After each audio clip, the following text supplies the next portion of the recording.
நான் வந்து வீட்டில் இருந்து வெளியே வந்தப்போ எந்த சப்போர்ட் இல்லாமல் தான் வெளியே வந்தேன். ஷார்ட்டாக சொன்னாங்க, நீ வீட்டிலேருந்து இப்போ வெளியே போகிறேன், எங்கள் சர்க்கிள் விட்டு வெளியே போகிறேன்னா நீங்கள் தான் சில வேலை பார்த்துக்கணும். 10 ரூபா தர மாட்டேன்ட்டாரு. அப்போ ஐ வெல் டு டூ டேட்ஸ் போர் சன்னு சொல்லலாம். ஹாலிடேஸ்னாலே அது நம்ம GT Holidays தான், South India's #1 travel brand. Velamal feels proud to honor the physical education teachers with 5 cars and 15 lakhs. Supreme Mobiles and Supreme Super Apple Days. Get instant discount up to 15,000 on iPhone. இதுன படத்தோட recreation இப்போ எடுத்தது தான். எனக்கு இந்த படம் பார்த்து ரொம்ப பிடிச்சி போச்சு. எனக்கு கார்த்தி சுரேஷரோட எல்லா படம் மோஸ்ட்லி பிடிக்கும். அவர் பயங்கரமான ரஜினி ஃபேன். எனக்கு நான் பண்ண லுக்கில் எனக்கு ஒன்னோட ஃபேவரட் லுக்னா ஜிகர்தண்டா தான். ரொம்ப கரெக்டாக உட்காந்துருச்சு எனக்கு அந்த லுக். அந்த எங்கள் டீமில் எல்லாருமே கேம் விளையாடுவாங்க, பொண்ணுங்க பசங்க அப்படிலாம் கிடையாது. Everybody play station. பயங்கரமான கேம் அடிக்கும். நான் அந்த வெர்ஷன் யாருக்குமே தெரிஞ்சிருக்காங்க. மேபி எல்லாம் 1 மில்லியன் அப்படி அடிச்சதுக்கப்புறம் தான் நான் ரொம்ப லேட் உள்ளே வந்தது. அது யூடியூபே வந்து அஃபிஷியல் எனக்கு கான்டாக்ட் பண்ணி சொன்னாங்க, நம்ம இன்ஸ்டால் நல்லா பண்ணிட்டு இருக்கீங்க, ஏன் யூடியூப் வரக்கூடாது அப்படின்னு. ஸோ அதுக்கப்புறம் ரொம்ப கடைசியால் தான் உள்ளே வந்தேன். எக்யூப்மெண்ட்ஸ் எப்பயுமே இன்னைக்கு நீங்கள் வரைக்கும் கொஞ்சம் அங்கே வச்சிருக்கோம். அது எங்கள் டீ ஸ்பாட். ஆக்சுவலாக டீ ஸ்பாட்டா கொஞ்சம் பெஸ்ஸியாக தான் இருக்குது. இது பியூர் பேச்சுலர்ஸ் வீடு தான். அது ஏதோ லட்டு நினைக்கிறேன் முடிச்சிருப்பானுங்க. எதுவுமே என்ன இது ஹாஸ்டல் மாதிரி எதுவும் விட்டு வைக்க மாட்டாங்க. நாங்களும் எல்லாருமா தான். உள்ள டப்பா மட்டும் இருக்கும், உள்ள தண்ணி இது இருக்கு. ராஜா காலத்தை எடுத்து பாக்கி அப்போ இருந்தது வெள்ளே அம்பு. அவங்க எது கேட்டால் சிரிப்பாக இருக்கும். என்ன சாப்பிட்றீங்களா? ஆனால் எனக்கு ரொம்ப பிடிச்ச வாய்ஸ் வந்து காஜேந்திரன் ஒரு அங்கிளோட வாய்ஸ். அவர் பேருக்கு ஏற்ற மாதிரி கொஞ்சம் காஜா தான் இருப்பார். ஏன் மங்கலா வரட்டா மங்கலா உன் மனசு என்ன செங்கலா. வீட்டுக்குள்ள வந்த உடனே உங்களோட போட்டோ வந்து இப்படி மாசா ஜிகர்தண்டா படத்துல இருந்து என்ன கேரக்டர் சீசர், அலியஸ் சீசர் அந்த கேரக்டரை வந்து வச்சிருக்கீங்க. ஸோ எப்போ எடுத்தது இந்த போட்டோ? இதுன படத்தோட ரீக்ரியேஷன் இப்போ எடுத்தது தான். எனக்கு இந்த படம் பார்த்து ரொம்ப பிடிச்சி போச்சு. எனக்கு கார்த்தி சுரேஷரோட எல்லா படம் மோஸ்ட்லி பிடிக்கும். ஏன்னா லுக்லேருந்து எல்லாமே ரொம்ப பார்த்து பண்ணுவார். அது இல்லாமல் எனக்கு நான் ஒரு பயங்கரமான ரஜினி ஃபேன். அதனால் ரஜினி சாரோட எந்த ஒரு லைட்டாக இது இருந்தாலும் பிடிக்கும். ஸோ இந்த படத்தையுமே வந்து ஒரு ரஜினி சாரோட ஒரு இது கொடுத்துருப்பாரு, இவருக்கு டச் கொடுத்துருப்பாரு. லாரன்ஸ் சார் பயங்கர ஃபினாமினல் ஆக்டர். அதனால் இந்த கேரக்டர் ஓவராக இந்த அலியஸ் சீசன் ரொம்ப ஒரு ஃபேவரட்டான ஒரு கேரக்டர். இந்த லுக்கு, இந்த ட்ரெஸ், இந்த ஹேர் எல்லாமே ரொம்ப பிடிச்சது. ஸோ இது படம் ரிலீஸ் ஆகி ஒரு 1 மந்த்தில் பண்ணதான். என்னோட மேக்கப் ஆர்டிஸ்ட் மோஸ்ட்லி அவங்க தான் எனக்கு எல்லாம் மேக்கப் பண்ணியிருப்பாங்க. ரெமோலேருந்து எல்லாம் அவங்க தான் பண்ணியிருப்பாங்க. அவங்க தான் இதுக்கு பண்ணாங்க. அவங்க பேர் யாழ் மொழி. எனக்கு நான் பண்ண லுக்கில் எனக்கு ஒன்னோட ஃபேவரட் லுக்னா ஜிகர்தண்டா தான். ரொம்ப கரெக்டாக உட்காந்துருச்சு எனக்கு அந்த லுக். அதனால ஒரு ஃப்ரேமை போட்டு அப்படியே வீட்டு இந்த ஃப்ரேம் ஆக்சுவலாக கிஃப்டாக கொடுத்தாங்க. அதெல்லாம் பிடிச்சிருச்சா. நானா எனக்கு எதுவுமே பண்ணிக்க மாட்டேன். நான் நல்ல ஃபோட்டோ கூட லுக்கில் ஃபோட்டோ கூட எடுக்க மாட்டேன். ஓகே. ஸோ ரஜினி சாரோட பெரிய ஃபேன் அப்படின்ற மாதிரி சொல்லியிருந்தீங்க. நிறைய பேர் சொல்லியிருப்பாங்கன்னு நினைக்கிறேன். நீங்கள் கூட லைட்டாக ரஜினி சார் மாதிரி இந்த பாடி லாங்குவேஜ் லைட்டாக பேசுறது அப்படின்ற மாதிரி. பாடி லாங்குவேஜ் தெரியல. நான் ரியல் லைஃப்பில் கொஞ்சம் அப்படி தான் இருக்க மாட்டேன். நான் இப்போ பேசுறது அப்படி தெரியாது மோஸ்ட்லி. வீடியோ மேபி தெரியல. ஏன்னா வீடியோவில் சில டைம் அது அந்த கேரக்டராக படமாக வந்துடலாம். சொல்லியிருக்காங்களா யாராச்சும் ஏதாச்சும்? சொல்லியிருக்காங்க, ரியல் லைஃப்லேயும் சொல்லியிருக்காங்க. பட் எனக்கு அப்படி தோணாது ரியல் லைஃப் அப்படி இருக்குது அப்படின்னு. ஏன்னா அவர் ரொம்ப அப்படியே டைவர்ஸாக வேறு கேரக்டர், நான் வேறு மாதிரி. நான் ரொம்ப துரு பையன். ரொம்ப ஏதாவது அவரை வந்து ரொம்ப ஒரு சட்டிலாக ஹம்பிளாக ஒரு டிக்னிஃபைடாக மெயின்டைன் பண்ணிடுவார். காண்டாகுமா ஏதாச்சும் சொல்லும்போது? காண்ட்லாம் ஆகாது. I respect my self. அதனால எனக்கு வந்து எனக்கு தனித்துவம் நான் எப்பயுமே பார்ப்பேன். மற்றபடி எனக்கு ரஜினி சாருக்கு யாராவது சொன்னால் கூட எனக்கு ஐ ஃபீல் ஹாப்பி. சம்வேர் நேச்சுரலாக இருக்குன்னா ஓகே. நானாக அது காப்பி பண்ணணும்னு பண்ணாத வரைக்கும் இட்ஸ் ஹெல்தி. நானாக பண்ணணும்னு சொல்லிட்டு அதே மாதிரி ஹேர் ஸ்டைல் வைக்கிறது, ஃபேஸ் அதே மாதிரி பண்ணது, அது எனக்கு பிடிக்காது. யார் இருக்கிறதுலே மோஸ்ட் பியூட்டிஃபுல் விஷயம் வந்து இண்டிவிஜுவாலிட்டி, நம்மளுக்குன்னு ஒரு தனித்துவம். அதை எனக்கு யாராவது என்னை டேமேஜ் பண்ணால் கஷ்டமாக தான் இருக்கும். அதுக்கடுத்தது அப்படியே கீழே வந்து ப்ளே ஸ்டேஷன் நல்லா செட்டாக நம்ம பொதுவாக பசங்க இந்த வீட்டுக்கு போனாலும் எது இருக்குதோ இல்லையோ இது இருக்கணும் அப்படின்றது நிறைய பேரோட கனவாக இருந்துச்சு. இப்பயுமே கனவாகவே இருக்குது அப்படின்னு சொல்லலாம். பட் இருந்தாலும் நீங்கள் கெத்தாக மாசாக செட் பண்ணி வச்சிட்டீங்க. ஸோ பொதுவாக டீம் மேட்ச் எல்லாருமே வந்து சில் பண்ணுறதுக்கு இது பண்ணுறதுக்கு இங்கே எங்கள் டீமில் எல்லாருமே கேம் விளாடுவாங்க. ஆக்சுவலாக கேம் விளாட டிவியை போட்டு சொல்லிட்டு இந்த டிவி வந்து ஹவுஸ் ஓனர் எனக்கு கொடுத்த டிவி. சரி டைம்ஸுக்கு இந்த டிவி வச்சுக்க அப்படின்னு சொல்லிட்டு அவரே இது வந்து எப்படி சொல்றது, முக்கால்வாசி ஹவுஸ் ஓனர் கொடுத்ததான். ஃபுல்லி ஃபர்னிஷ்ட் ஹவுஸ் இது. ஸோ ஏதாவது ஆச்சுனா கூட ஒருத்தர் ரீப்ளேஸ் பண்ணிட்டே இருப்பாங்க. ரொம்ப அன்பான ஒரு ஹவுஸ் ஓனர் அவங்க. ஸோ என் டிவி போட்டு தள்ளிட்டேன். எனக்கு புரியல என்ன பண்ண போகிற, திருப்பி டிவி வாங்கணும், ஒரு ப்ராசஸ் இருக்குது அப்படின்னு. எனக்கு அந்த 2 டேஸ்க்கு என்ன பண்ணது இல்லை. அந்த 2 டேஸில் கொடுத்த டிவி தான் அது. அதுக்கப்புறம் டிவி வாங்குற மேட்டர் மறந்துட்டேன். சரி ஏன்னா எப்பயாவது டைம் இருக்கா, அந்த டைம் இந்த டிவி போதும் அப்படின்னு ஆயிடுச்சு எங்களுக்கு. ஆனால் எங்கள் டீமில் எல்லாருமே கேம் விளையாடுவாங்க, பொண்ணுங்க பசங்க அப்படிலாம் கிடையாது. Everybody play station. நான் பிசி கேமர் தான் முன்னாடி இருந்தேன். இப்போ பிஎஸ்க்கு மாறிட்டேன். இந்த லேப்டாப் எல்லாமே வந்து எடிட்டிங்கான லேப்டாப் தான், எதுவுமே கேமிங்காக கிடையாது. கேமிங் வெறும் பிஎஸ் மட்டும் தான். பயங்கரமான கேம் அடிக்ட் நான். அந்த வருஷன் யாருக்குமே தெரிஞ்சிருக்காது. மேபி பைத்தியக்கார மாதிரி கேம் விளாடும். 6 hours 7 hours. சில டைம்ல ஒரு நாள் ஃபுல்லாக கேம் மட்டும் தான் விளாண்டுருப்பேன். யாருக்குமே தெரியாது. நான் வெளியே வர மாட்டேன் வீட்டு விட்டு. என்ன கேம் அடிக்கடி ரொம்ப விரும்பி? இல்லை எனக்கு இந்த மாதிரி ரெட் டெட் ரெடெம்ப்ஷன் 2 ரொம்ப பிடிக்கும். அப்புறம் ஆன்லைனில் வந்து COD ரொம்ப விளாடுவேன். அப்புறம் பேட்மேன் அர்க்கம் நைட் இது வரைக்கும் நம்ம ஒரு 2 தடவை முடிச்சிருப்பேன். இன்னுமே எனக்கு அந்த கேம் பிடிக்கும். எப்பயுமே கேம் எப்பயுமே அதை இன்ஸ்டாலில் தான் வச்சுருப்பேன். அப்புறம் நிறைய மல்டிப்ளேயர் நாங்கள் விளாடுவோம். அண்ட் ஆப்வியஸாக பசங்க கூட விளாடுறது வந்து WWF தான். அதுதான் எனக்கு என்னோட சின்ன வயசு ஞாபகம் வந்துச்சு. 5 ரூபாய் ½ அப்படின்ட்டு சின்ன வயசுல போயிட்டு அந்த அக்கா வீட்டில் உட்காந்து அவன் சில பேர்லாம் அப்படிதான் வருவாங்க. ஏதோ இந்த பிளே ஸ்டேஷன் இது மாதிரி தான் வந்து யார்கிட்ட ஹை பை கூட கிடையாது, டேரெக்டாக கேம் போடுக்க டேரக்ட் விளாண்டு அப்படி போயிடுவாங்க. அந்த மாதிரிலாம் இருக்கும். FIFA தான் மெயின். எங்களோட மோஸ்ட் அடிக்டிவ் கேம்னா FIFA. அப்புறம் அங்கே வந்து மெடல் மாதிரி மாட்டி வச்சிருக்கீங்க. எனக்கு யூடியூப் ஸ்டார்ட் பண்ணி நான் ரொம்ப லேட்டாக தான் யூடியூப் வந்தேன். எல்லாரும் ஸ்டார்ட் பண்ணி இந்த இன்ஃப்ளூயன்சஸாக இருந்தவங்க இன்ஸ்டாகிராமில் எல்லாரும் வந்து உள்ளே வந்து எல்லாம் 1 மில்லியன் அப்படி அடிச்சதுக்கப்புறம் தான் நான் ரொம்ப லேட் உள்ளே வந்தது. அது யூடியூபே வந்து அஃபிஷியல் எனக்கு காண்டாக்ட் பண்ணி சொன்னாங்க, நம்ம இன்ஸ்டால் நல்லா பண்ணிட்டு இருக்கீங்க, ஏன் யூடியூப் வரக்கூடாது அப்படின்னு. ஸோ அதுக்கப்புறம் ரொம்ப கடைசியால் தான் உள்ளே வந்தேன். ஆனால் வந்து ஒரு 3 மந்த்ஸ்லேயோ 2 மந்த்ஸ்லேயோ எனக்கு அந்த சில்வர் ப்ளே பட்டன் கிடச்சிது. ஓகே, ரொம்ப ஃபாஸ்ட் க்ரோத்தாக தான் இருந்துச்சு சில்வர் ப்ளேக்கு வந்து. அப்புறம் அது சில்வர் ப்ளே ரொம்ப பெருசாக தெரிஞ்சுன்னா அப்போ நம்மளுக்கு வந்து ட்ரீம் மாதிரி இருக்கும், இந்த மாதிரி பட்டனில் கொடுப்பாங்களா யூடியூப்பில் அப்படின்னு. சில்வர் ப்ளே ரொம்ப பெருசாக தெரிஞ்சது. அண்ட் கோல்ட் ப்ளே வரும்போது எனக்கு பழகிருச்சு ஆக்சுவலாக. ஏன்னா அப்போ நான் ப்ராப்பராக யூடியூப்பில் ஃபோக்கஸ் பண்ண ஆரம்பிச்சிட்டேன். So when I got gold play எனக்கு வந்து ஓகே நம்ம கிடைக்க போகுதுன்னு தெரியும், அதுக்கு நம்ம கொஞ்சம் டிசர்விங் தான் ஒர்க் பண்ணிட்டோம் தெரியும். ஆனால் சில்வர் ப்ளே வாங்கும்போது நான் ஒரு குட்டி பையன் மாதிரி எனக்கு அது ரொம்ப ஒரு கிஃப்ட் கொடுத்த மாதிரி இருந்துச்சு, தட்டி கொடுக்குற மாதிரி இருந்துச்சு. ஸோ இது பண்ணால் நம்மளுக்கு இது கிடச்சிச்சு அப்படிங்கிற மாதிரி இல்லாமல் சும்மா கொடுத்துட்டாங்க அந்த மாதிரி தான் இருந்துச்சு. பட் ஆனால் ரெண்டுமே எனக்கு ரொம்ப மெமரபிள் தான். ஸோ ஃபஸ்ட்டு நீங்கள் வந்து யூடியூப் இன்ஸ்டாக்குள்ளே வரலாம் அப்படின்றது வந்து எந்த மூமெண்ட்டில் வந்தீங்க, எதனால், இந்த ரீசனை பற்றி சொல்லுங்களேன். ஒரு பேசிக் ரீசன் தான். எனக்கு வந்து பைக் ஆக்சிடென்ட் ஆயிடுச்சு. ஓகே, நான் பெட் ரெஸ்ட்டில் இருந்தேன். எனக்கு டைம் பாஸ்க்கு என்ன பண்ணுறதுன்னு தெரியல. நான் பயங்கரமாக நான் ஆக்சுவலாக ஃபிட்னஸ் மாடல். ஜிம் மட்டும் தான் எனக்கு தெரிஞ்ச ஒரே விஷயம், ஒரே ஃபன் ஆக்டிவிட்டி. எனக்கு ஃப்ரெண்ட்ஸ் எல்லாருமே ஜிம்மில் தான் காலேஜ்லேருந்து. அப்போது அந்த பைக் ஆக்சிடென்ட் ஆனப்போ எனக்கு என்ன பண்ணுறதுனே தெரியல, எப்படி டைம் போக்குறதுனே தெரியல. ஈவினிங் ஆனால் நான் ஜிம் போயிடுவேன், இப்போ ஜிம்மும் போக முடியாது. ஸோ அந்த டைமில் ஏதாவது பண்ணலாம், நமக்கு ஏதாவது ஒரு டேலண்ட் க்ரோ பண்ணலான்னு சொல்லி ஆக்டிங் ப்ராக்டிஸ் பண்ணிட்டு இருந்தேன். ஓகே, அப்போது ஃப்ரெண்டு சொன்ன அந்த மாதிரி ஆப்பில் நீ சும்மா பண்ணி நீ உங்ககிட்ட ஃபோனில் வச்சுக்கிறது, நீ ஆப்பில் போடலாமே அப்படின்னு. அப்படி போட ஆரம்பிச்சு திடீர்னு ஒரு நாள் பார்த்தா அப்புறம் நான் யோசிச்சேங்க நம்ம ஓன் வாய்ஸில் பண்ணக்கூடாது. ஆக்சுவலி எனக்கு தெரிஞ்ச வரைக்கும் தமிழ்நாட்டில் ஓன் வாய்ஸ் யார் ஃபஸ்ட்டு ஆரம்பிச்சு ஞாபகம் இல்லை. பட் நான் ஆரம்பித்தப்போ யாரும் ஆரம்பிக்கல. ஸோ அப்புறம் ஓன் வாய்ஸில் போட ஆரம்பிச்சு அது நல்லா வைரல் ஆக ஆரம்பிச்சிருச்சு. அப்புறம் இப்போ இது வந்து 6 இயர்ஸ் ஆயிடுச்சு நினைக்கிறேன் சோஷியல் மீடியாவில். 5 இயர்ஸ் ஆயிருக்கு மினிமம் நான் இந்த ட்ரெண்ட் ஆக ஆரம்பிச்சேன். ஸோ இந்த கண்டென்ட்ன்றது இப்போ நவீன் ரிக்கியோட கண்டென்ட் அப்படின்னு பார்க்கும்போது மற்ற கண்டென்ட்டை கம்பேர் பண்ணும்போது இது கொஞ்சம் புதுசாக இருக்கிற மாதிரி இருக்கும், கொஞ்சம் கனெக்டடாக அப்படின்ற மாதிரி இருக்கும். இந்த கண்டென்ட்லாம் எங்கேருந்து எடுக்கிறது, இல்லை வீட்டில் பார்க்குற விஷயம், கேட்குற விஷயம், அந்த மாதிரி? மெயினாக வீட்டில் பார்க்குறது தான். இப்போ நம்ம இப்போ சுற்றி இத்தனை பேர் இருக்காங்களே என் கூட, அப்போ எல்லாரும் ஏதாவது ஒரு கண்டென்ட் கொடுத்துட்டே இருப்பாங்க. இப்போ எக்ஸாம்பிள் குருவோட ஃபோன் வந்து கால் வரும்போது ஆன் பண்ணும்போது ஹலோ மொட்டோன்னு வரும். ஓகே, அதை வந்து யாரோ என்னடா ஃபோன் ஹலோ மொட்டைன்னு சொல்லுது அப்படின்னு சொன்னாங்க. ஸோ இந்த மாதிரி நம்மளுக்கு ஒரு பக்கத்தில் நடக்கிறதா காமெடி, நம்ம அதை எடுத்து எப்படி இன்ஃபியூஸ் பண்ணுறோம் கண்டென்ட்லங்கிறத மேட்டர். நான் என் கண்டென்ட் பார்த்தீங்கன்னா ரொம்ப நார்மலாக தான் இருக்கும், ரொம்ப சாதாரண விஷயமாக தான் இருக்கும். அதில் நான் வந்து எல்லாரும் ரொம்ப எக்ஸாக்ரேட்டடாக நடிக்க வைப்பேன், எக்ஸாக்ரேட்டடான ஒரு லுக்கு கொடுப்பேன். ஸோ அது வந்து கொஞ்சம் பியாண்ட் ரியாலிட்டியாக இருக்கும், அதில் பப்ளிக் வந்து கொஞ்சம் அட்டாச் ஆகிடுவாங்க. ஸோ அந்த இடத்துல வந்து எக்யூப்மெண்ட்ஸாக என்னென்னு தெரியுது. அந்த இடம் சின்னதாக பார்க்கும்போது என்ன சும்மா எக்யூப்மெண்ட்ஸ் வைக்கிறதுக்கான இடமா? இல்லை எக்யூப்மெண்ட்ஸ் எப்பயுமே இன்னைக்கு நீங்கள் வரீங்கன்னா கொஞ்சம் அங்கே வச்சுருக்கோம்.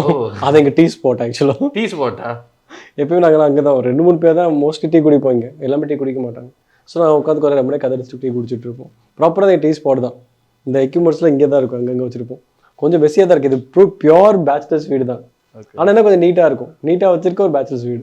இந்த டிப்பிக்கல் பேச்சுலர் கொஞ்சம் இது ஏன்னா எனக்கு கொஞ்சம் ஒத்துக்காது, எனக்கு ரொம்ப அன்க்ளீனாக தான். அதனால க்ளீனாக மட்டும் இருக்கும், மற்ற திங்ஸ் கண்டெடுத்து அங்கங்கே தான் கிடக்கும், கண்ணா தான் கிடக்கும்.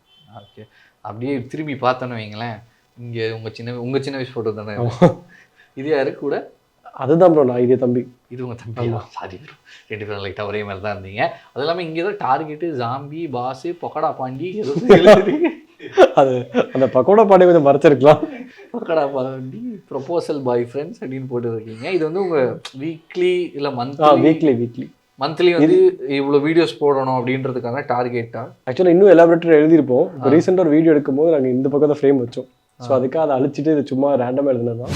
ஓகே, கையை வச்சுட்டே இருந்தால் என்ன அர்த்தம்? திறந்து பார்த்துருவோமா? நீங்களே தரங்க. இந்த மாதிரி இதெல்லாம் இது கொஞ்சம் மெஸ்ஸியாக தான் இருக்கும். ஓகே, இதை அப்பப்போ தான் க்ளீன் பண்ணுவோம். அது ஏதோ லட்டுன்னு நினைக்கிறேன். முடிச்சிருப்பானுங்க. எதுவுமே என்ன இது ஹாஸ்டல் மாதிரி எதுவும் விட்டு வைக்க மாட்டாங்க. இல்லை முடிச்சு விட்டது ஓகே, இந்த பூந்தியா ஒன்றுமே இல்லை. இல்லை முடிச்சது கூட பரவாயில்ல, அதை தான் சொல்லுவாங்க, தூக்கில போட மாட்டாங்க. ஓகே, அங்கேயே வச்சிருவோம் நம்ம. அப்புறம் இந்த கேண்டீஸ்லாம் வந்து பார்த்து நான் சாப்பிட நினைக்கிறேன், இது ஒரு கண்டென்ட்காக வாங்கினது தான். அப்புறம் இது நான் வச்சிருப்பேன் எப்பயுமே ORS, யாருக்காவது ஏதாவது தலை சுற்றுது அப்படின்னா சேஃப்டிக்காக வச்சிருப்பேன். கொஞ்சம் ஹெல்த் கான்சியஸ் ஆளுங்களுக்கு. தலை சுற்றுது ப்ரோ, இல்லை அதை குடிச்சிக்கலாம். இதெல்லாம் வந்து நான் ஏன் ஐட்டம் கிடையாது. வீட்டில் குக் பண்ணுறதுனால மோஸ்ட்லி கொஞ்சம் திங்ஸ்லாம் இருக்கும், ஆனால் ஸ்நாக்ஸ் எதுவுமே இருக்காது. இந்த ஐஸ்கிரீமில் இருக்காது, நாங்களும் எல்லாருமே தான் உள்ள டப்பா மட்டும் இருக்கும், உள்ள தந்தா இது இருக்காது. ஏதாச்சும் இருந்தால் எடுத்து சாப்பிடலான்னு பார்த்தேன். இந்த தேங்காய் வேணா இருக்கு. ஃப்ரிட்ஜுக்கு மேலே நிறைய இவார்டுன்னு ஏதோ இது சும்மா இப்போ வந்து ரீசெண்ட் டைமில் வந்ததுலாம். சரி அது கூட இங்கே பாருங்க, இது வந்து சந்தோஷ் சுப்ரமணியம்ல ஜெயம் ரவி. இது நாங்கள் ஒரு ஹாண்டட் பொம்மையாக ஒரு வீடியோ யூஸ் பண்ணோம் ப்ரோ, அதனால நடுவு ஹார்ட் இது வச்சிருக்காங்க. ஒரு வீடியோவில் இது வருது, ஐ மீன் சம்திங் சம்திங் உனக்கும் எனக்கும் அப்படின்னு. அந்த படம் பார்த்தது இல்லை, தெரியல. பார்த்தது இல்லையா ப்ரோ? படம் தெரியும், ஆனால் இது யாவும் இல்லை. இது ரீசெண்டாக ஒரு ஒரு டிஃப்ரெண்ட்டான ஒரு பேய் வீடியோ. ஒரு ஆம்பளை பேய் வந்து பொம்பளை பேயாக நடிச்சு ஒரு பையனை வந்து கவர் பண்ணும், அந்த மாதிரி பேய் வீடியோ. அதில் இந்த பொம்மை யூஸ் பண்ணியிருப்போம். அந்த வீடியோ நானும் பார்த்துருக்கேன். ஆமாம், ஆனால் இந்த பொம்மையாக மறந்துட்டேன். ஓகே, அது இல்லாமல் மோஜில் வாங்கினது இது யூடியூப்லேருந்து. இது யூடியூப்லேருந்து. ஸோ நீங்கள் பொதுவாக உங்கள் கண்டென்ட் அப்படின்னு எடுத்துக்கிட்டோன்னு வைங்களேன், அதில் பேசும்போது வாய்ஸுமே மாடுலேஷன் ஒரு கேரக்டருக்கு ஒரு மாதிரி மாற்றுவீங்க அப்படின்றது. அது இப்படி அது வந்து இந்த கேரக்டருக்கு இப்படி தான் இருக்கணும் அப்படிங்கிற. ஆமாம், இல்லை நான் சும்மா நானே ப்ராக்டிஸ் பண்ணி பார்ப்பேன். இப்போ நிறைய பேர் நான் மாடுலேட்டர் யூஸ் பண்ணுறேன்னு நினைக்கிறாங்க, ஆனால் அதெல்லாம் எனக்கு அது பழக்கம் இல்லை. எனக்கு அதில் பெருசாக அந்த ஒரு ரியாலிட்டி டச் வராது. இப்போ காங்கோட ஃபேஸ் நான் வச்சு ரொம்ப நேரம் யோசிச்சேன், எனக்கு என்ன வாய்ஸ் கொடுக்கலாம். நிறைய வாய்ஸ் ட்ரை பண்ணேன் மாடுலேஷன்லாம். அப்போ லாஸ்ட்டில் வந்து சொல்லுங்கள், அந்த வாய்ஸ் எனக்கு கொஞ்சம் ஒரு மாதிரி கண்ணீர் இருந்துச்சு இந்த கேரக்டருக்கு. இப்போ நார்மலாக நம்ம வந்து இப்போ என்ன சாப்பிட்றீங்களான்னு கேட்டால் நார்மலாக காங்க எது கேட்டால் சிரிப்பாக இருக்கும், என்ன சாப்பிட்றீங்களா அந்த மாதிரி. ஸோ அந்த ஒரு இன்ஃப்யூஸ் பண்ணேன் அவனுக்கு. ஆனால் எனக்கு ரொம்ப பிடிச்ச வாய்ஸ் வந்து காஜேந்திரன் ஒரு அங்கிளோட வாய்ஸ். ஹே தம்பி என்ன பண்ணுறீங்க, அந்த மாதிரி ஒரு ஃபெமினின் கலந்த ஒரு வாய்ஸ் வரும். அவர் கொஞ்சம் அவர் பேருக்கு ஏற்ற மாதிரி கொஞ்சம் காஜா தான் இருப்பார், அவருக்கு இந்த வாய்ஸ் கொஞ்சம் ஒட்டிடும். அவர் இந்த லேடிஸ் கூட பேசுகிற டைம் அந்த மாதிரி டைமில் அந்த வாய்ஸ் கொஞ்சம் விட்டுரும். சரி, ஒவ்வொரு கேரக்டர் ஒவ்வொருத்தங்க கிட்டேருந்து எடுத்தேன்றீங்க. அந்த காஜேந்திரன் அங்கிள் எங்கேருந்து எடுத்தீங்க? காஜேந்திரன் வந்து நான் யார்கிட்டேருந்து இன்ஸ்பயர்லாம் ஆகலை, பட் நானாக யோசித்தேன் இந்த மாதிரி எல்லார் ஃபேமிலியிலும் ஒரு அங்கிள் நம்ம இந்த படத்தை காட்டுற மாதிரி சும்மா எல்லார் ஃபேமிலியும் ஒரு அங்கிள் இருப்பாங்க, பொண்ணு கேட்டுலாம் ப்ளே பாய் மாதிரி பேசிக்கிட்டு உண்மையிலே டம்மியாக தான் இருப்பாங்க. ஆனால் பேசுறது எப்படின்னா பெரிய தௌலத்து பொண்ணு கேட்டு பழைய நான் என் காலேஜில் ப்ளே பாயாக இருந்தேன் அப்படின்னு. என் மாமா அப்படிதான் காலேஜில் பயங்கர நாளா அப்படின்னு உதாரணம். ஆனால் ரியாலிட்டியில் ஒன்றுமே கிடையாது. தோண்டி விசாரிச்சு பார்த்தா ஆள் சாம்பார், ஒரு கருப்பு எறும்பு, சாமி எறும்பு, ஒன்றுமே பண்ணல. அவரோட கிளாஸ் ஃப்ரெண்ட்ஸ்க்குலாம் கேட்டு பார்த்தா ஒன்றுமே பண்ணல. ஸோ அதுக்கப்புறம் அவர்கிட்ட கொஞ்சம் அப்படியே எடுத்தது தான் அந்த காஜேந்திரன். சரி, ஒரு கேரக்டர் வாய்ஸ் பேசி காட்டுங்களேன். அதான் காங்கோட வந்து நல்லா ஒரு நல்ல ஒரு டைலாகாகவே பேசி காட்டுங்க. ராஜா காலத்து துப்பாக்கி அப்போ இருந்தது வெள்ளு அம்பு அந்த மாதிரி அவர். அப்புறம் காஜேந்திரன் வந்து ஹே மங்கலா வரட்டா பங்களா உன் மனசுன்னு செங்கலாம் அந்த மாதிரி வரும். வேற யார் விஷ வாய்ஸ் வந்து நான் அது என் வாய்ஸ் தான், கொஞ்சம் நான் ஹஸ்கியில் பேசுவேன். அந்த என்ன பண்ணீங்க அப்படி ஒரு ஷார்ப் வாய்ஸே இருக்காது, அந்த சாப்பிட்டீங்களா அப்படி வரும், அந்த அந்த மாதிரி வரும். மற்றபடி வேற கேரக்டர் அது காயோட அந்த பாப்பா வாய்ஸ் அதை அவளே கொடுத்துருவா. அவள் கொஞ்சம் மாடுலேட் பண்ணி பேசுவா. அவட்ட வாங்கிடுவேன் நான் இப்படி மாடுலேட் பண்ணி சொல்லி அவகிட்ட எது கேட்டாலும் அவள் கொடுத்துருவா. ஸோ ரொம்ப ஈஸியாக தான் இருக்கும் அவளை வச்சு பண்ணுறது. வேற கேரக்டர் எல்லாம் யூஸ் பண்ணியிருக்கேன், எனக்கே ஆகும் இல்லையே, நிறைய இருக்கு. ஆமாம், கெவின் டிக்கின்னு ஒரு கேரக்டர், அதுக்கு என் வாய்ஸ் மாதிரி தான் இருக்கும். சிலது வந்து அந்த ஸ்பாட்டில் என்ன தோணுதோ அந்த வாய்ஸ் கொடுத்துட்டு போயிடுவேன். ஓகே, அது அந்த மாதிரி தான். மற்றபடி பிளான் பண்ணலாம் கொடுக்க மாட்டேங்குது. பிளான் பண்ணி பண்ணது 3 வாய்ஸ் தான், விஷம், காஜேந்திரன், காங். தொடர்ந்து யூடியூப்லேயும் சரி இன்ஸ்டாகிராம்லேயும் சரி வீடியோஸ் போட்டுட்டு இருக்கீங்க அப்படின்ற மாதிரி சொல்லலாம். அப்படி இருக்கும்போது இந்த நெகட்டிவ் கமெண்ட்ஸ்ன்றது கூட கொஞ்சம் ஃபாலோ பண்ணணும் இல்லையா? அந்த மாதிரி. ஆனால் நான் பார்த்த வரைக்கும் உங்களுக்கு கொஞ்சம் கம்மி தான் நினைக்கிறேன், அவ்வளோவா நெகட்டிவிட்டி உங்களை சீன்லன்னு நினைக்கிறேன். ஆமாம், நெகட்டிவிட்டி வரல, ஏன்னா அவங்களுக்கே தெரியும் நான் எப்படி பார்த்தாலும் ஐம் டேக்கிங் ஸ்ட்ரெயின். ஆமாம், ஏன்னா இவர் இன்ஃப்ளூயன்சர் அப்படின்னு எடுத்து நானே நிறைய பேர் இன்டர்வியூ எடுத்திருக்கேன். இன்ஃப்ளூயன்சர் அவங்கலாம் பேராபரவாக சொல்லுவாங்க, பேராபரவாக கமெண்ட் நம்ம சும்மா ஸ்க்ரோல் பண்ணி பார்த்தாலே அவங்களுக்கு வந்து நெகட்டிவ் கமெண்ட்ஸ் அப்படின்றது சம்மந்தமே இல்லாமல் திட்டுவாங்க, ஏன் திட்டுவானுன்னே தெரியாது, அந்த மாதிரி நிறைய வரும். பட் உங்களதில் பார்க்கும்போது அவ்வளோவா இல்லை அப்படின்ற மாதிரி தான் எனக்கு தெரிஞ்சிச்சு. பட் இருந்துச்சா உங்களுக்கு ஏதாச்சும்? இல்லை, ஏன்னா நான் உண்மையிலேயே வந்து இப்போயுமே ஐ ஃபீல் லைக் நான் இன்ஃப்ளூயன்சர் ஆகட்டும், வெளியில் போய் என்கிட்ட செல்ஃபி எடுக்க வந்தால் கூட எனக்கு எப்படி இருக்குன்னா எதுக்கு செல்ஃபி எடுக்க, நம்ம சாதாரணமான ஆள் தானே, அப்படி தான் இருக்கும் எனக்கு. நான் ரொம்ப I feel I'm very normal, I'm very common. இப்போ யாராவது என்கிட்ட வந்து பேச வந்தால் கூட நான் அவங்களுக்கு தான் செலிபிரிட்டி ஃபீல் கொடுப்பேன், நான் ஏதோ நார்மலாக மாதிரி தான் எனக்கு ஃபீல் ஆகும். சில என் அம்மா அப்பா அதான் சொல்லுவாங்க, இந்த மாதிரி நான் ரொம்ப ஹம்பிள், ரொம்ப மாடஸ்ட் என் ரியல் லைஃப்லேயுமே. ஸோ எனக்கு நெகட்டிவிட்டி வர்றது கஷ்டம் தான், ஏன்னா அவங்களுக்கு என்னை திட்டினா அவங்களே திட்டுற மாதிரி தான் இருக்கும். ஓகே, நான் ஒரு 10 பேர் இருக்காங்கன்னா அதில் நானும் ஒருத்தர் தான். ஸோ அவங்க என்னை திட்டும் போது அவங்களே திட்டுற மாதிரி தான் இருக்கும்.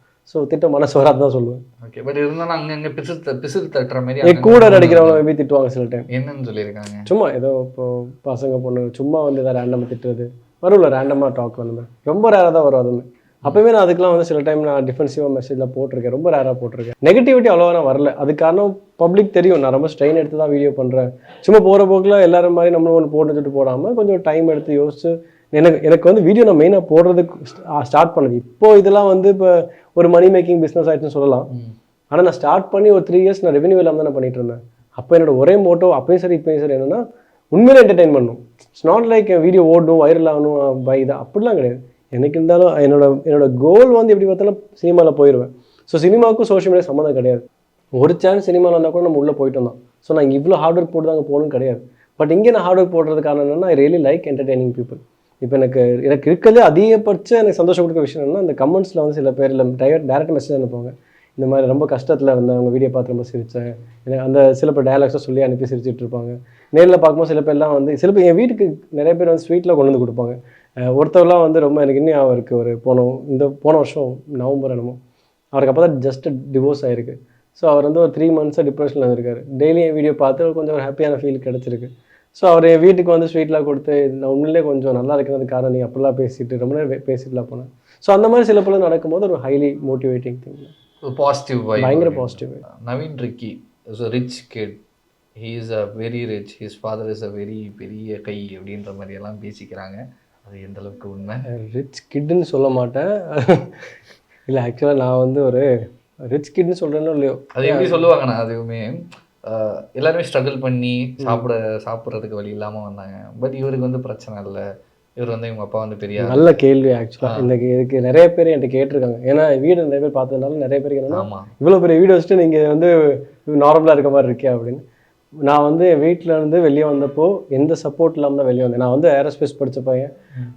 வெளியே வரும்போது என் வீட்டில் வந்து ஷார்ட்டாக சொன்னாங்க, நீ வீட்டிலேருந்து இப்போ வெளியே போகிறேன், எங்கள் சர்க்கிள் வெளியே போகிறேன்னா நீங்கள் தான் செலவெல்லாம் பார்த்துக்கணும், 10 ரூபா தரமாட்டேன்ட்டாரு. அப்போ நீ ட்ரெயின் டிக்கெட்டுன்னா நீ நடந்தே கூட போ சென்னைக்கு, ஆனால் நான் பாட்டம் நார்த் இந்தியா. ஸோ அதனால அவர் சுத்தமாக செலவு பண்ண மாட்டேன்ட்டாரு. நீ இப்போ வீட்டிலேருந்து வெளியே போனால் நீயே பார்த்துக்கொண்டாரு. எனக்கு வந்து மாடலிங் ரொம்ப பிடிக்கும், ஃபிட்னஸ் மாடலிங்கில் இருந்தப்போ எனக்கு இந்த ஒரு காக்பிட் தான் என் வாழ்க்கைன்னு அப்போ அந்த வயசில் என்னால் ஏற்றுக்க முடியல. அப்போ வாஸ் டூ யங். ஸோ நான் கொஞ்ச நாள் மாடலிங் பண்ணிக்கிறேன். அப்புறம் நான் பைலட்டிங்கில் வரேன்னு சொன்னேன். என் வீட்டில் கேட்கவே இல்லை. ஸோ நான் வீட்டிலேருந்து கொஞ்சம் ஸ்ட்ரகிள் பண்ணி வெளியே வந்துட்டேன். நானாக வெளியே சென்னையில் நான் வந்து ஒரு 2.5 years நானாக ஸ்ட்ரகிள் பண்ணேன். என் ஃப்ரெண்ட்ஸ் சப்போர்ட் பண்ணாங்க. உண்மையிலே பிஜிக்கு வந்து ஃப்ரெண்ட்ஸ் தான் பே பண்ணாங்க. அவங்களுக்குலாம் திருப்பி பே பண்ணிட்டேன் நான் சம்பாதிக்க ஆரம்பிச்சதுக்கப்புறம். லிட்ரலாக நான் வந்து எந்த ஒரு பேக்ரவுண்ட் சப்போர்ட்டும் இல்லாமல் சென்னையில் 2.5 years சர்வை பண்ணி அப்புறம் வீடியோஸோடய சம்பாதிக்க ஆரம்பிச்சு அப்புறம் கொஞ்சம் அப்படி வந்து இந்த காரு இந்த வீடு நான் இப்போ இருக்கிறது எல்லாமே என்னோட தான். என் அப்பாவோட எஃபர்ட் எதுவுமே போடவில்லை. My dad is happy no. இப்போ அவர் எப்படின்னா சரி ஒன்றுமே இல்லாமல் போயிட்டு ஏதோ பண்ணிட்டான் அப்படின்னு. அவர் இப்போ என்ன சொல்லுவாருன்னா அந்த டைம் நான் இன்னும் கொஞ்சம் புஷ் கொடுத்துருந்தா ஒரு சப்போர்ட் கொடுத்தா இன்னும் கொஞ்சம் சீக்கிரம் வந்திருப்பேன் அப்படின்னு. பட் ஆனால் அவர் அந்த டைம் எனக்கு சப்போர்ட் கொடுக்காததான் அவர் பண்ண பெரிய நல்ல விஷயம்.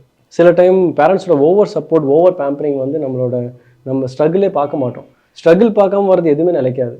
ஸ்ட்ரகிளாக வந்தால் நிலைக்கும். எனக்கு இப்போயுமே என்ன நம்பிக்கை இருக்குன்னா நான் ரொம்ப பெருசாக க்ரோ ஆகிறேன்னா அது காரணம் நான் அப்பப்பட்ட ஸ்ட்ரகிள்னால தான் இருக்கும்.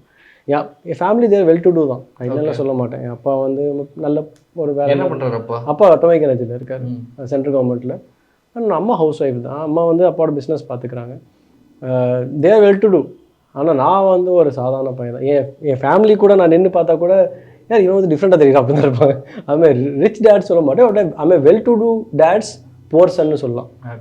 ஒரு நல்லா இருக்கிற அப்பா அம்மாவோட ஒரு ஏழை பையன் தான் நான். அது அப்படிதான் எனக்கு நான் அப்படி தான் வளர்ந்துருக்கேன், அப்படி தான் இருந்திருக்கேன். என் தம்பி பார்த்துட்டு சொல்லிடலாம் இவன் ஏதோ கொஞ்சம் பெரிய இடம் போல அப்படின்னு. ஆனால் என்னை பற்றி சொல்ல முடியாது. ஏன்னா எனக்குள்ள அப்படி கிடையாது. எனக்குள்ள அந்த குவாலிட்டியே கிடையாது. உங்கள் ரூம் நீங்கள் இருக்கக்கூடிய ரூம் இதே பெட்ரூம். வந்ததுலேருந்து பார்க்குறேன் வீடு ஃபுல்லாக சுற்றி பார்க்குறேன். ஏன் மூச்சை பார்க்கணுன்னாலும் கண்ணாடி இல்லை. எங்கள் வீட்டில் வந்து வாஷ்ரூம் மட்டும் கண்ணாடி இருக்கும். நான் ஆக்சுவலாக வந்து லைஃப் சைஸ் கண்ணாடி வைப்போம் நம்ம ட்ரெஸ்ஸெலாம். அது எல்லா இதுலேயும் மாட்டியிருப்பேன். இந்த கபோர்டில் மாட்டியிருந்தேன், அப்புறம் அந்த கபோர்டு எல்லா இடத்தையும் மாட்டியிருந்தேன். ஆனால் இந்த வீட்டில் ஏதோ இந்த வீட்டை வந்து ஒரு 2.5 years ஆச்சு. இப்போ கொஞ்சம் ஓகே, அந்த ஒரு எனர்ஜி வைப் கம்மியாக இருக்குது. பட் வந்த புதுசில் வந்து பயங்கரமான ஒரு நெகட்டிவ் வைப் இருக்கும். நைட்டு தனியாக தூங்க முடியாது, பயங்கரமான ஒரு பயம் இருக்கும். நான் ஒரு தடவை 3:30 நான் வீட்டில் நைட் மோஸ்ட்டாக தனியாக தான் இருப்பேன். அப்போ ஒரு 3:30 நான் தூங்கும்போது திடீர்னு பயங்கரமான சவுண்ட். என்னென்னு முடிச்சு பார்த்து நல்ல வேலை எந்திரிச்சோடனே காலை கீழே வைக்க போட்டு ஆனால் கீழே ஏதோ ஷைன் அடிச்சிட்டு இருந்துச்சு இந்த லைட்னால, வெளியில் லைட் ஸ்ட்ரீட் லைட்னால. பார்த்தா கண்ணாடி கீழே இது கிடந்துச்சு, செதறி கிடந்துச்சு. இங்கே ஒட்டின கண்ணாடி இங்கே வச்சிருந்த கண்ணாடி எப்படி இங்கே வரைக்கும் போச்சு தெரியல. டோர் அப்படின்னா வந்து லைட் உங்களுக்கு தெரியல, உடஞ்சதெல்லாம் தெரியாது. எந்திரிச்சு 3:30 சவுண்டு கேடுச்சு. எந்திரிச்சு பார்த்தா ஃபுல்லாக கீழே கண்ணாடி. டோர் தந்து ஹால்லையும் கண்ணாடி பீஸஸ் அங்கே வரைக்கும் செதறி இருக்கு. எப்படி செதறிக்குன்னு தெரியல. டோர் திறந்து இருந்துச்சு. அதனால அப்புறம் நைட் க்ளீன் பண்ணணும், காலைல க்ளீன் பண்ணேன். அதான் அதே மாதிரி திருப்பி ஒரு 1 மந்த்க்கு அப்புறம் மறுபடியும் இன்னொரு கண்ணாடி உடஞ்சிச்சு. ஸோ அதுக்கப்புறம் கண்ணாடிக்கு இந்த வீட்டுக்கு ராசி இல்லைன்னு சொல்லிட்டு நான் கண்ணாடி ஒட்டலை. அதுக்கப்புறம் வீட்டில் யாருமே தனியாக தூங்க பயப்படுவாங்க. இப்போ கொஞ்சம் பழகிட்டாங்க. என்ன இப்போ வெரி யூஸ்ட் வீட், அந்த எனர்ஜி வைப்லாம் கொஞ்சம் மாறிடுச்சு. ஆனால் அப்போ ஒரு ஸ்டார்டிங் ஒரு 1 இயர் வந்து உண்மையிலே எனக்கே வந்து தூங்கவும் பயமாக இருக்கும். சில டைம் சவுண்ட்ஸ் கேட்கும். இந்த வெளியே ஹால் லைட் போட்டு நான் உள்ளே தூங்க பெட்ரூமில் கதவை பூட்டியிருப்பேன். அந்த சின்னதாக கீழே இடவெளி இருக்கும்ல இந்த டோருக்கு கீழே, அங்கே வந்து யாரும் நடக்கிற மாதிரி ஷேடோலாம் ஃபீல் ஆகும். ஸோ சைக்காட்டிக்காக ரொம்ப டிஸ்டர்ப் பண்ணும். மணி வேற 8க்கு மேலே ஆகுது. சரி இப்போ பிரச்சனை இல்லை. இப்போல்லாம் நார்மல் ஆயிடுச்சு. இப்போ ஒரு டூ இயர்ஸாக நார்மல் ஆயிடுச்சு. பேய் கூட பழகிட்டோம், இப்போ பிரச்சனை இல்லை. லிட்டரலாக அப்படிதான் இருக்குது. பழகிட்டோமோ என்னமோ இப்போ ரொம்ப ஈஸியாகிடுச்சு. அது ஒரு பேக் ஸ்டோரி, கண்ணாடி இல்லாதது காரணம். நான் எதுவும் நார்மலாக கேட்கலான்னு கேட்டேன். இதுக்கு விட்டு எவ்வளோ பெரிய கதை இருக்குன்னு தெரியலையே. ஸோ பேய் வீட்டுக்குள்ளே தான் இருக்குமா நம்ம? இல்லை பேய் வீட்டில் கிடையாது. அதனால தான் ராங் பிளேன் ஒரு ஷார்ட் ஃபிலிம் எடுத்தது காரணமே இந்த இன்ஸ்பிரேஷன் தான் எடுத்தோம். ஏன்னா உண்மையில பிளான் பண்ணோம், உண்மையிலே வீட்டில் ஏதோ இருக்குன்னு தெரியுது. சார் ஏன் நம்ம வந்து ஒரு ஓஜோ படத்தில் கூப்பிடக்கூடாதுன்னு யோசிச்சோம். பட் வேணாம், படமாக மட்டும் எடுத்துக்கலாம், உண்மையிலே விளாட வேணும்னு சொல்லிட்டு விளாடல. வந்துச்சுன்னா என்ன பண்ணுறது? திருப்பி ஒரு வீடு தேடணும், மறுபடியும் வாடகை கட்டணும், ரெண்ட் கட்டணும், அட்வான்ஸ் கட்டணும். அது கூட இருந்துடும் வச்சுக்கோங்களேன். அட்வான்ஸ் கட்டதான் பயமே. பேயை விட வஸ்டா இருக்காரு. இங்கே கிறிஸ் மாஸ்க்லாம் இருக்கு, பேட்மேன் இருக்கு, அங்கே உங்களோட ப்ளூ மூன் கிரிக்கெட் ஜெர்சி இருக்கு. எல்லாம் மெமரிஸ்க்காக மாட்டி வச்சிருக்கீங்களா? கிரிக்கெட் அதுவும் மெமரிஸ் தான். கிறிஷ் வந்து எனக்கு ரொம்ப பிடிக்கும். நான் ஒரு ரித்திக் ரோஷன் ஃபேனும் கூட. ஸோ கிறிஷ் வந்து எனக்கு one of the favourite super hero. நான் ஒரு சூப்பர் ஹீரோ ஃபேன். கேமிங்லேருந்து நிஜ வாழ்க்கையிலுமே நான் ஒரு படம் அப்படி இருக்கணும்னு பிளான் இருக்குது. நான் ஃபிட்னஸ் மாடலிங் வந்ததே வந்து அந்த சூப்பர் ஹீரோ ஃபிசிக் கொண்டு வரணுக்காக தான். அண்ட் பேட்மேன், என்றும் பேட்மேன் ஃபேன். இன்னைக்கு வரைக்கும் பிறந்தது வந்து இப்போ வரைக்கும் நான் நம்புற விஷயம் நான் தான் பேட்மேன். நான் சூப்பர் மேன். சரி, அயன்மேன். சாரி, நான் ஏன் பேட்மேன்னா, பேட்மேனுமே வந்து டெக்னிக்கலி ஸ்ட்ராங். நான் என்னோடய காலேஜில் 4th இயரில் பண்ண இது என்னது நம்மளுக்கு எக்ஸ்பிளைன் பண்ணுவோம்ல, லாஸ்ட்டில் சப்மிட் பண்ணுவோம்ல, நான் அதுவே வந்து பேட்மேனோட ஹெல்மெட் தான் பண்ணேன். அதில் சூப்பர் சோனிக் இதெல்லாம் இருக்கும். அந்த நம்மளுக்கு தெரியும் பேட்டோட இது இருக்கும், போட்டு பட்டு ரிஃப்ளெக்ட் ஆகி வரும். அதை வச்சு அந்த சிக்னலில் வந்து பைக் ஹெல்மெட்டில் நம்ம வந்து ஒரு பேட்மேனோட அந்த ஒரு சென்சஸ்லாம் வச்சா எப்படி இருக்குன்னு சொல்லிட்டு பைக் ஹெல்மெட் தான் நான் பண்ணது என்னோட சப்மிட் பண்ண எக்ஸ்பிளைன். அந்தளவுக்கு ஒரு பேட்மேன் பைத்தியம் நான். அதான் பேட்மேன் பிடிக்கும். பேட்மேன் காஸ்டியூம்லாம் பார்த்து வச்சிருக்கேன். ஆனால் ரொம்ப இருக்கிறதுலே காஸ்டஸ்ட் காஸ்டியூம்னா பேட்மேன் தான். 1,65,000 1,70,000 இல்லை, அது தனியாக ஆர்டர் பண்ணி கஸ்டமைஸ் வேறு பண்ணணும். ஸோ யாராவது இருக்காங்க தெரிஞ்சவங்க அப்படின்னா ஃப்ரீயாக ஸ்பான்சர் பண்ண சொல்லுங்க, நான் அட்வர்டைஸ்மெண்ட் பண்ணி தரேன். வாங்குற அளவுக்கு முடியல இப்போதைக்கு. ஓகே, அதுவும் நான் தான். இதெல்லாம் காலேஜ் படிக்கிற time. Okay, very nice photo. Free advertisement பண்ணி தரேன் அப்படின்றீங்க. அப்போ நவீன் ரிக்கி ஒரு அட்வர்டைஸ்மெண்ட்டுக்கு எவ்வளோ வாங்குறாரு? அது வந்து ஒவ்வொரு இதையும் பொறுத்து. நான் ரொம்ப இருக்கிறதே எனக்கு தெரிஞ்சு இந்த இன்ஃப்ளூயன்சர்ஸ் கேட்டகரியில் நான் தான் லீஸ்ட்டாக வாங்குவேன் நினைக்கிறேன். லீஸ்ட்னா எவ்வளோ இருக்கும்? அது கான்ஃபிடன்ஸ் சொல்ல முடியாது. எனக்கு பிஸ்னஸ் மேன் வாங்க சொல்கிறேன். பட் ஆனால் எனக்கு தெரிஞ்ச நான் தான் லீஸ்ட். ஏன்னா எல்லாருமே சொல்லுவாங்க, மற்ற இன்ஃப்ளூயன்சர்ஸ் கால் பண்ணலாம் சொல்லுவாங்க, எதுக்கு இவ்வளோ கம்யூனிட்டி பண்ணி கொடுத்தீங்க, நீங்கள் பண்ணி கொடுத்தா எங்களை இப்படி சொல்கிறாங்க, நீங்களும் பண்ணுங்கன்றாங்க அப்படின்னு. நான் எனக்கு ஏற்ற மாதிரி தான் பண்ண முடியும். நான் எப்படி எல்லாரையும் யோசிச்சு பண்ண முடியும்? அது கரெக்டாக தான் அவங்க சொல்கிற பாயிண்ட். பட் ஆனால் எனக்கு நான் வச்சுக்க ரேட் கட்ட நார்மலாக ரொம்ப கம்மியாக இருக்கிறதுனால அவங்களுக்கு எதாவது ஹர்ட் ஆகுது. ரொம்ப கம்மியாக ஒரு 5 லட்சம் இருக்குமா? 5 லட்சமா? 5 லட்சம் தான் நான் புது வீடு வாங்கி நான் கிளம்பிடுவேன். ஐயோ, நாளைக்கு இந்த வீட்டில் உட்காந்துட்ருக்கேன். சரி, அப்போ எவ்வளோன்றதும் சொல்ல மாட்டீங்க? அது சொல்லக்கூடாது, தொழில் தர்மமா? சரி, ஓகே. அப்போ வந்து இந்த இன்ஸ்டாகிராமில் வர காசு, இந்த யூடியூப்ல வர காசு, அதை பற்றிலாம் அது கடைசி வரைக்கும் சொல்ல மாட்டேன். கடைசி வரைக்கும் இதை கூட சொல்லுவேன், நீ கஷ்டப்பட வந்த கூட சொல்லுவேன், ஆனால் கடைசி வரைக்கும் சொல்ல மாட்டேன் அப்படின்றீங்க. அது சொல்லக்கூடாது. சொன்னால் என்னன்னா, சில பேருக்கு வந்து இன்ஸ்பயர் ஆகி அவங்க வந்து படிப்பில் ஃபோக்கஸ் பண்ண இதில் வந்துடுவாங்க. சில பேர் வந்து இதில் இவ்வளோ வருதுன்னு நினச்சா அவங்க வேலையை விட்டுட்டு வருவாங்க. ஆனால் உள்ளே ஒன்றா வருமானங்கிறது கன்ஃபார்ம் கிடையாது. நானே சொல்லுவேன், இப்போ எனக்கு ஒரு பையன் இருந்தால் அவன் வந்து யூடியூபராகவே சொன்னால் நான் மேபி அவனை அப்ரிஷியேட் பண்ண மாட்டேன், என்கரேஜ் பண்ண மாட்டேன். ஏன்னா பயங்கர ஸ்ட்ரெயின். வெளிலன்னு பார்க்கும்போது லைஃப் கலர்ஃபுல்லாக தெரியல ஆடியன்ஸுக்கு. பட் உள்ளுக்குள்ள வந்து எடிட்டிங்லேயே 4 hours போயிடும், ஸ்கிரிப்டிங்கில் 2 hours போயிடும், நடிக்கிறதுல எடுக்கிறதுல 2 hours போயிடும். ஸோ ஓவராலாக பார்த்தா ஒரு 10 மணி நேரம் எங்கேயும் போயிடுது. ஆனால் இந்த 10 மணி நேரம் பயங்கர ஹார்ஷாக இருக்கும், பயங்கர ஸ்ட்ரெயின்ஃபுல்லாக இருக்கும். நம்ம அதுக்கு ஐடியிலே வேலை பார்த்துட்டு வந்துடலாம். ஹாலிடேஸ்னாலே அது நம்ம GT Holidays தான், South India's #1 travel brand. Velamal feels proud to honor the physical education teachers with 5 cars and 15 lakhs. Supreme Mobiles and Supreme Super Apple Days. Get instant discount up to 15,000 on iPhone.